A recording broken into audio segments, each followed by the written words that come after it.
Hello guys, in the previous video we compared the North American tenancy laws versus actual laws in the rest of the world, and we have seen reasons why tenants end up not paying rent and pleading to the courts to not evict them from their homes.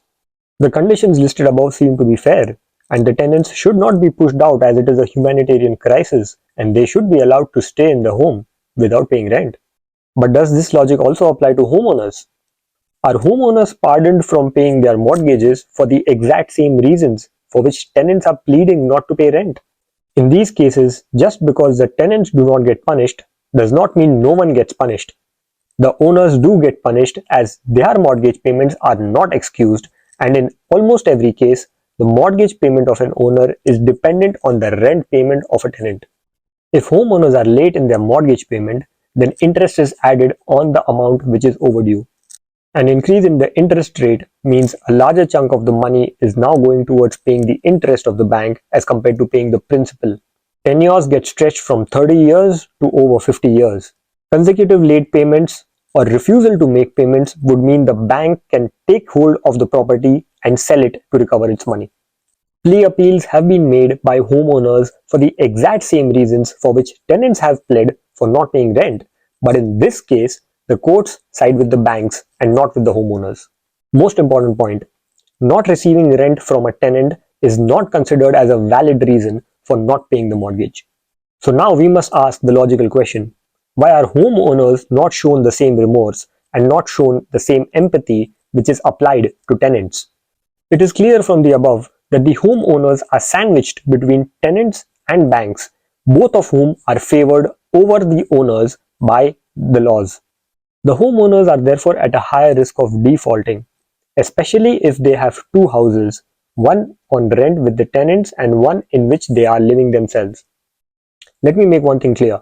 I am not against the lawmakers pardoning tenants, but at the same time, the same empathy and the same rules should be applied to the homeowners as well. I'm sure a lot of us will state that more empathetic values in society are required, but they should also translate into better living conditions, right? The condition of rented units is horrible. Look at New York City. The rents are sky high, but the units are terrible. There is little to no maintenance done by the owners on the units, and therefore the living conditions are terrible for units which are given on rent. Homeowners have to bear the cost of repair and maintenance, and tenants don't pay for it. There are more cases of thefts and break-ins leading to unsafe neighborhoods. Homelessness is on a rise in US and Canada. It is also the case in Europe. Cash for keys is a concept only in North America, which is heavily abused by the tenants. Owners have started imposing strict requirements for leasing out the units. They demand 2 months, 3 months, in cases even 6 to 12 months of rent in advance.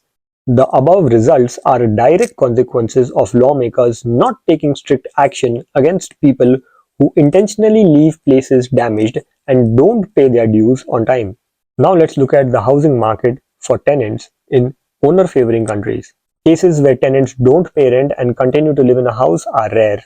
Owners can pass the cost of damages and repair to the tenants, and if the tenant refuses to pay them, a police case is filed against the tenants. The requirement for leasing a unit are not very strict. A simple couple or even an individual with a basic salary can easily get a place on rent. A legal case for a tenant would be devastating because that would jeopardize their ability to buy a home later on. The residential market is more stable as more people are willing to invest in it. I agree that the laws should protect the tenants and must not push them out on the streets for not paying rent. But at the same time, the owners must also be better protected against the banks in similar situations. In the war of tenant versus owner, there is never going to be one side which is always right and the other side which is always wrong. The tenants call the place their home, they live in it, they reside in it, while the owners pay the monthly mortgages to afford it. Please let us know what you think of the situation in North America. What are the laws like from where you belong? Are they owner friendly or tenant friendly? Let us know what you think in the comments. If you like the details in our video, then please share it with your friends and subscribe to our channel. We hope to see you soon.